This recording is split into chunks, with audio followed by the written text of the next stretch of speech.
All right. Well, first of all, I wanted to say welcome to Hope Church NYC. It's exciting that we are able to be together, to worship together. If this is your first time here, welcome in particular.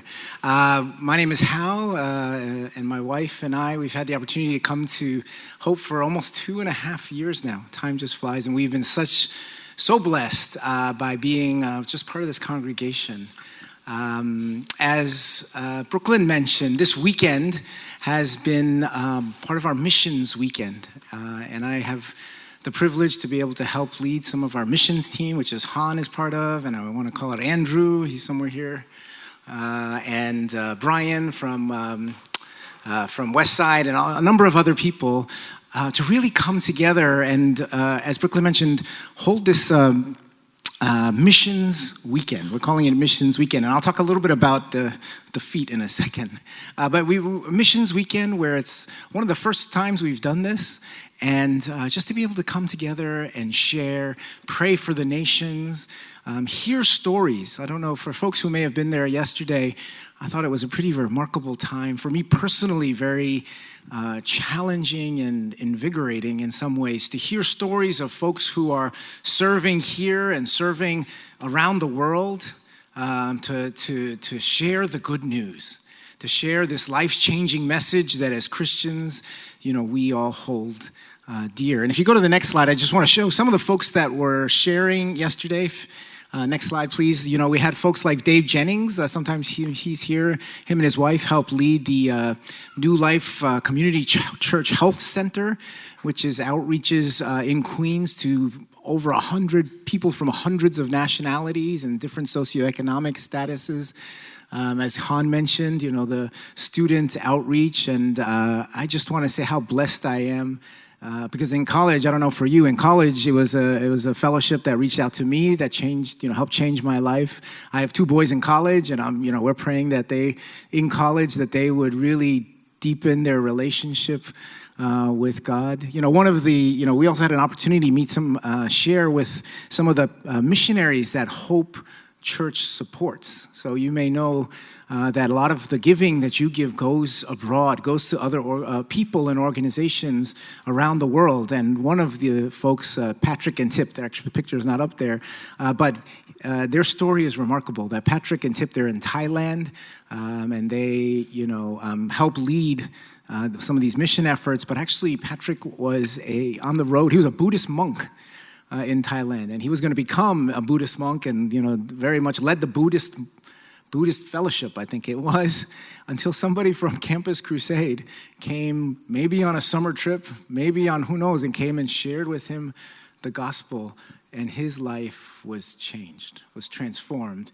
And now he is leading, him and his amazing wife, Tip, are leading the ministry, the missions outreach for our denomination. We're part of the Evangelical Covenant denomination. And so it's just a remarkable story of God's faithfulness, of God, how he uses people to tell other people this good news, and lives are transformed. And if there was one takeaway from yesterday, I would say, kind of as Han mentioned, that the folks that we spoke to, they're kind of doing these amazing things that sounds like around the world. And yet what was stressed was, hey, these are just ordinary people trying to take a step of faith, one step at a time in obedience, that they don't know where God was leading them. They had no idea. And one of the ladies mentioned that if she had known 20 years ago where God was going to lead her to today, she would have said, no way, right? I don't want to go down this route. But they were just faithful in taking step after step in following God. And so perhaps it's most appropriate then that today we're going to be studying this passage from Isaiah 52. If we go to the next slide, it's a passage on how beautiful on the mountains are the feet of those who bring good news. We're going to talk about feet and taking steps, right, of obedience. Now, if you go to the next slide, I put, the 2 words that I put here together: beautiful feet. Right? Beautiful feet. I would just say, when you hear of the words beautiful feet, do they go together? They kind of a little bit like, I feel like a little bit oxymoron kind of thing, right? And no offense, I don't know if anybody's like a podiatrist or I don't know, like a foot shoe retailer kind of thing. But most of the time when we talk about feet, we probably, at least for me, maybe I'm, projecting here, but I kind of hide my feet. I'm actually kind of embarrassed about my feet. I don't know about you. I like to run, and I run very slowly.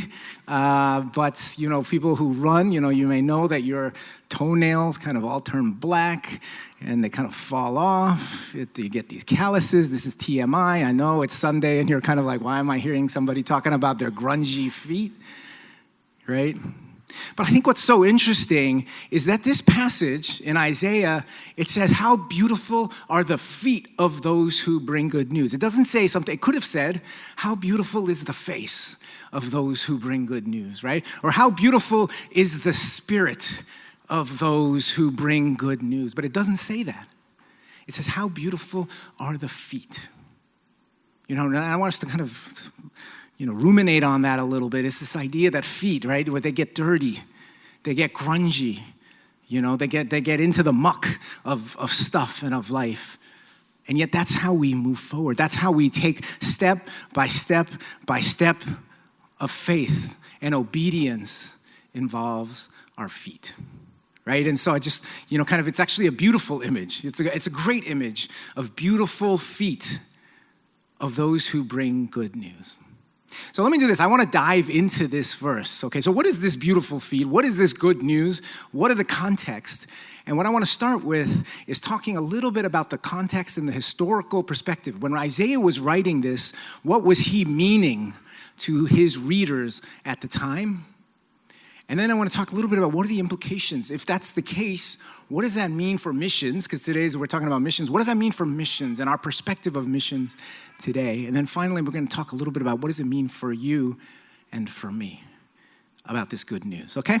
So let's go to talk a little background. So the book of Isaiah is an amazing book, Old Testament book, 66 chapters. People talk a little bit about it's kind of like a little Bible, in terms of there's almost like a new Old Testament section and a New Testament section. But the background that's important for today is that Isaiah was writing in the 700s. I mean, the dates are not important, but he was writing at a time, and what he was doing was he was actually prophesying and talking about the future, which in this case was to the Jewish people in the 500s BC. Hundreds of years later, he was writing to these folks. And why was he writing to these folks? If you go to the next slide, you'll see that actually this was a tumultuous time for the Jewish people. Perhaps in the Bible, the most traumatic time for them in their history. And this is around the exile, right? There was an exile where the people of God, the Jewish people, were conquered by the Babylonians, and they were taken. The most of the folks were taken out of Jerusalem and out of their land and brought to Babylon to be exiles and to live in servitude to that empire. Now, what they didn't know is that ultimately, God freed them through the Persians, through Cyrus. Again, the exact history is not important, but many years later, they were freed, right? And they were able to return to Jerusalem and return to their homeland and rebuild. And if you look at a lot of the Old Testament, particularly the back half of it, is focused on this event and what we could learn from that. Now, the other one important historical fact before we dive in is this. If you look in the book of Jeremiah, it talks about, next slide, please. It talks about, when the Babylonians came, what did they do? They took and exiled some of the folks. Here it says the poorest people, the commander of the guard. They took some of them and brought them to Babylon. But they also left behind some of the poorest folk to till the land and to work the vineyards and the fields. Okay, so you see this context. There are folks who are both in Jerusalem that are kind of left behind, and then there are these captives and exiles that were brought to Babylon, and now they are freed. Okay, so with that context in mind, let's reread these verses again. Okay, so I want you to imagine.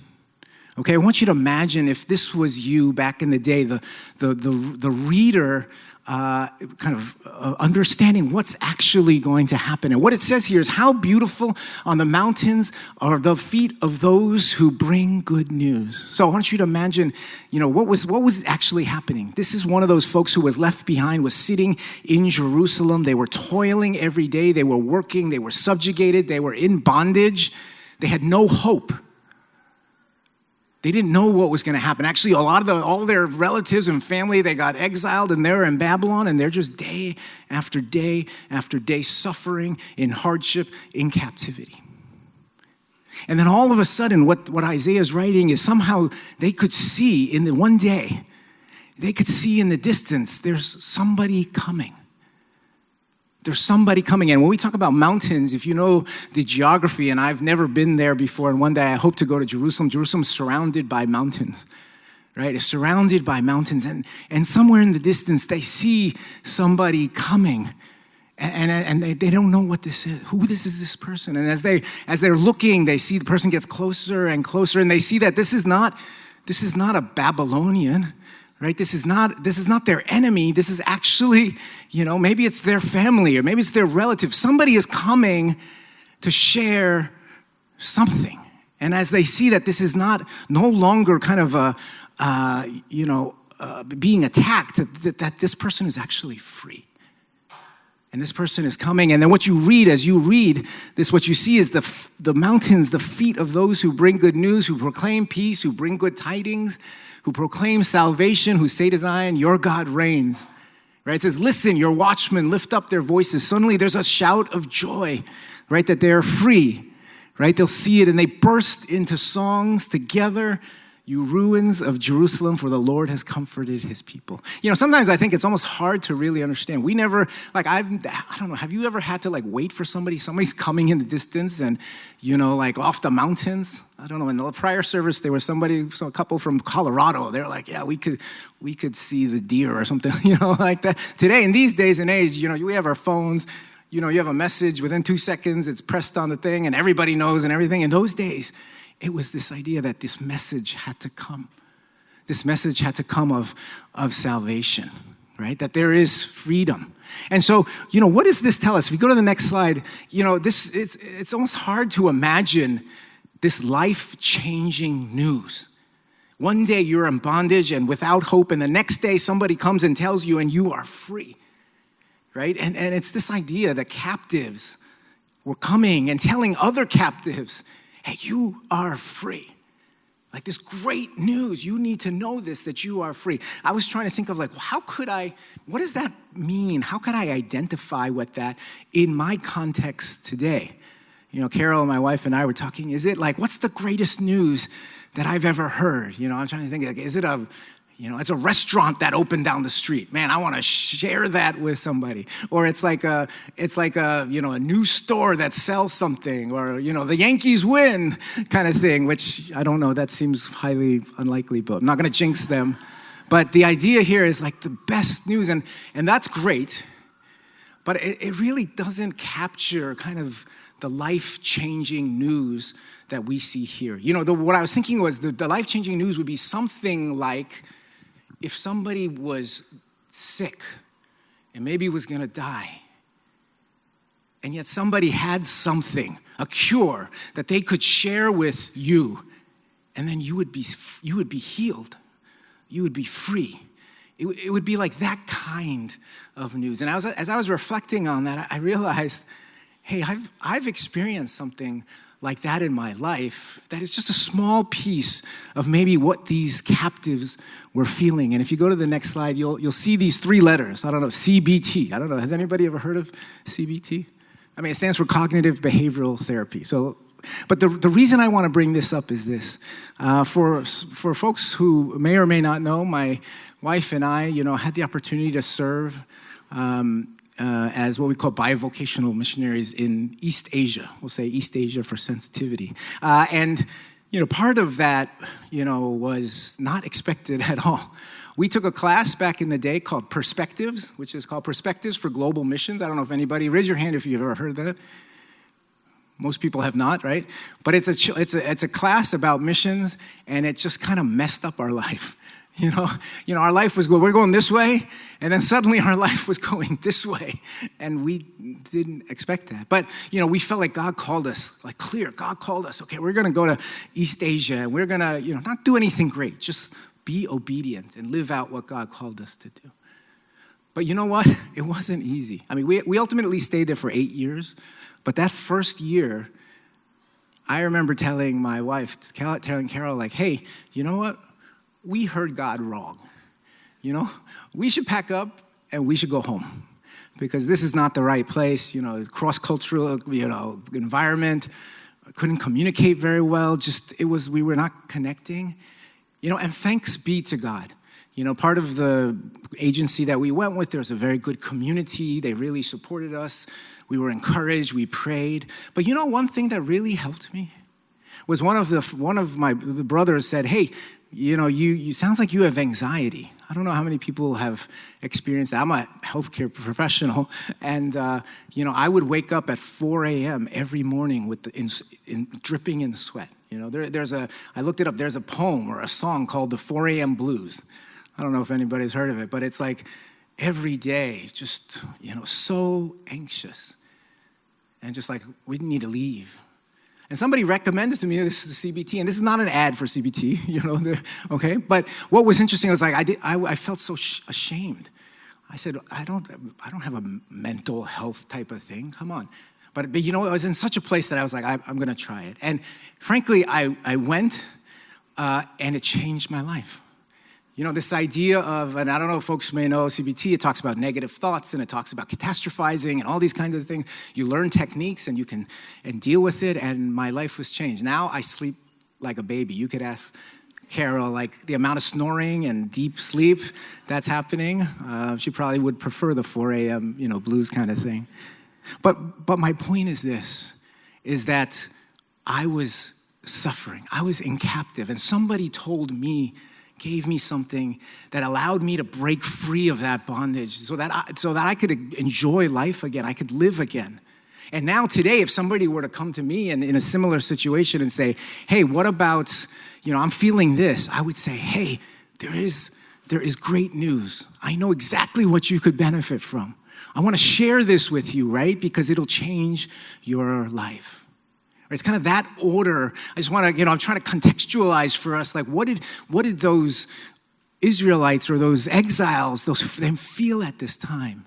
It was this idea that somebody who had been suffering has now come and freed me because of the news that they could share with me. So praise be to God. That's, for me, that's super exciting, and I've learned a lot from going through CBT. Now, the thing is, okay, so we have this model, right? At that time, Isaiah was speaking to the Israelites, and he was saying, have hope because you will be free, right? You will see this good news coming. People will come and share with you, and so you could be free. And so if we take it at a broader level, what we'll see is that this passage actually reflects the model for missions. It reflects a model for missions because in Isaiah 52, on that last verse, what you'll see is that it says, the Lord will lay bare his holy arm, and all the ends of the earth will see the salvation of God. The promise there is all the earth will see the salvation of God. When we look in Romans and what Paul writes, he builds on this verse. So if you look here in Romans 10, he writes, everyone who calls on the name of the Lord will be saved. But how can they call on the one they have not believed in? How could they believe whom they have not heard? How can they hear without someone preaching? And how can they preach unless they are sent? As it is written, how beautiful are the feet of those who bring good news. This model, right, that he's using, that it's we are now bringing this good news. We now who were in bondage, who were suffering, right, who have been freed. If you're a Christ follower, and we appreciate so much what God has done in our lives, we're far from perfect, but we're freed. The idea that, hey, we're going to take this and we want to share this with others, right? How beautiful are the feet of those who bring good news. Captives telling other captives, hey, you are free. I think there's a few important takeaways here for us to consider. The first is this, is that a lot of times, it seems, I was talking to Pastor Drew the other day, and it seems like this idea of missions has, I don't know, I want to say lost popularity. I don't know, it's, obviously it's in the Bible, and it's God's, there's the Great Commission, go and make disciples. But partly, I think people, there's discussion of like, well, missions has been like colonializing, has been used to oppress people. I believe it was the Bishop Desmond Tutu, out of South Africa. He said when the missionaries came, he's noted for saying when the missionaries came, they had the Bible and we had the land. And after we prayed and opened our eyes, we had the Bible and they had the land, right? And so this idea of that somehow, these missions are used to oppress people and cultures. And, I think as the church, we do need to repent. And I can't say that was not done, right? Because it's carried out by men, sinful men. But I don't think that changes God's heart for the nations to know that this good news would come from beautiful feet and be shared with the whole world. In this model, previously that verse, it's like, how can they believe if they have not heard? You may know that there are 8 billion people in this world, but there are 3.5 billion more people in this world who will never have nobody in their culture to share have no access to the gospel, no Bibles, nothing. Like 40% of the population, right? We talk about equity today, and somebody yesterday was sharing, one of the panelists was saying, that's not fair. That's not fair that so many people in this world do not have access to the gospel. One thing I wanted to share, if you go to the next slide, is a little personal story of how missions, why it's so life-changing for me. I want to honor this person that I've highlighted and read. Her name is Helen McLean.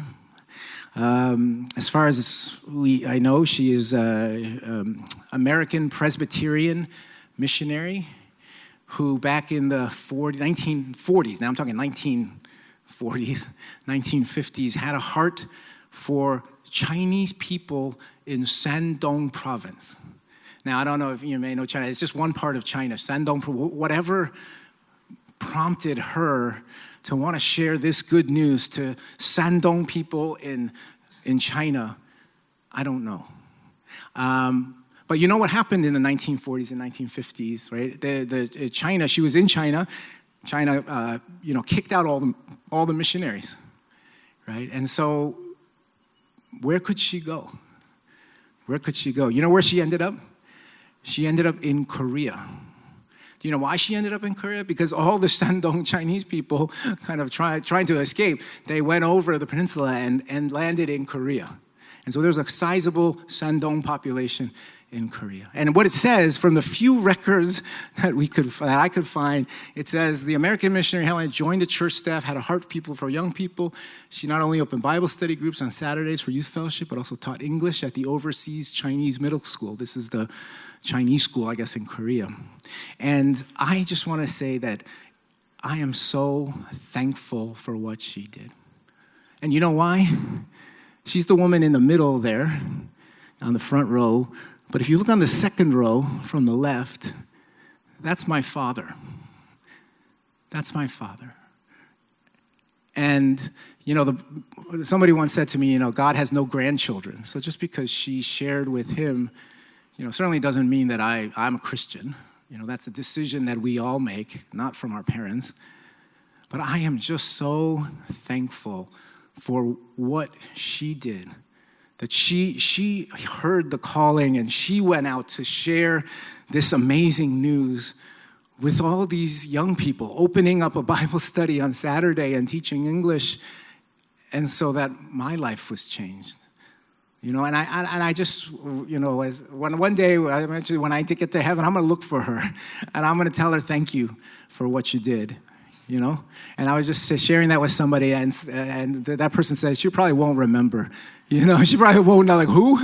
And that's the case. It's like, how can we live out our calling and live out life, every day. And I guess I would ask for each of you, we're here today. And some of us, we may be Christians. Maybe we, are Jesus followers, or maybe we're not. And you're here and you're just trying to figure out what this is about and why are we talking about feet and this kind of thing, But for those of us who are here and even those who are not, God works. God is pushing. God put people in your life, just like he put people in our family, my family's life and my life, to pull and draw us to him.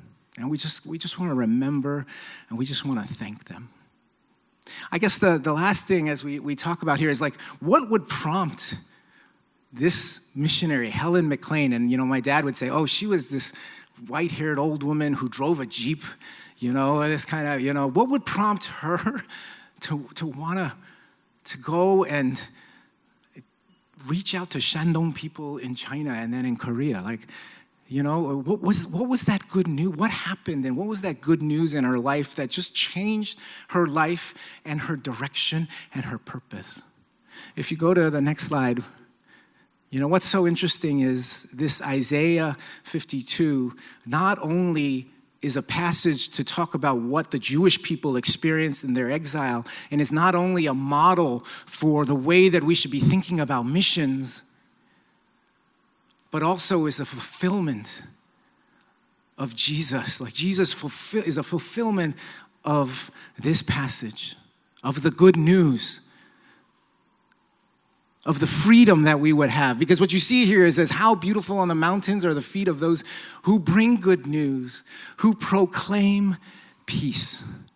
If you read on in Isaiah, if you go to the next slide, Isaiah 61, and then also Luke 4. Luke 4 is based off of Isaiah 61. Luke, what does Jesus say when he kind of first starts his ministry? In Luke 4, he says, the Spirit of the Lord, sovereign Lord is on me because the Lord has anointed me to proclaim good news to the poor. He quotes Isaiah.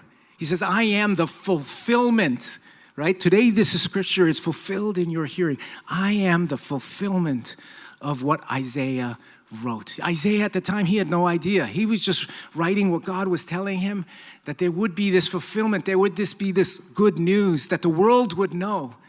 But little did he know, he was writing about the ultimate fulfillment of the good news, the ultimate peace. If you go to the next slide, what you see in Isaiah 53, just the next chapter, right? It says Jesus was pierced. He was pierced for our transgressions. He was crushed for our iniquities. The punishment that brought us peace was on him, and by his wounds we are healed. Isaiah 52 tells us about the peace. And what we learn from this side of history, looking back, is that Jesus is that peace. Right? If you go to the next slide, what it says here, if we're talking about captives, Jesus became captive so that we could be free. I think Tim Keller puts it best. He says, what is the gospel? The gospel is this, is that Jesus came and lived the life that we should have lived and died the death that we should have died so that we could be free. That's the good news. That's the transforming news that changes everything. Tim Keller talks about the gospel changes everything. That's the thing. And when we understand that we were captives and now we're free, and now, how could we hold back and not want to tell other captives that, hey, there is freedom? I just want to close here. If we go to the last slide, a few slides is this. And I'm going to ask the worship team to come up, and the prayer team, if you guys are okay, is this. I want to give a challenge. There is a missionary called Jackie Pullinger. I don't know if that sounds familiar. Actually, if anybody has taken Alpha before, I think she's highlighted in the Alpha kind of discussions. But she's a missionary from the UK, I believe, who has spent 50 years in Hong Kong. That God called her to go to Hong Kong to serve this group of folks who lived in something called the Walled City. I don't know if you've ever heard of that, which is this area where, drug addicts and just a real hard area. And she was called to go and serve there, and she's lived there for 50 plus years. And this is what she says. She says that we need, God calls us to have soft hearts and hard feet. Soft hearts and hard feet. But instead, what happens for most of us is that we have hard hearts and soft feet. Hard hearts and soft feet. And my challenge to us today is for us to think about that. We talked at the very beginning about the folks that shared yesterday at the missions meeting about obedience, taking one step at a time, one step at a time. Sometimes those steps got their feet dirty. Sometimes those steps, got calluses. Sometimes those steps, nails fell off, right? But it gives us hard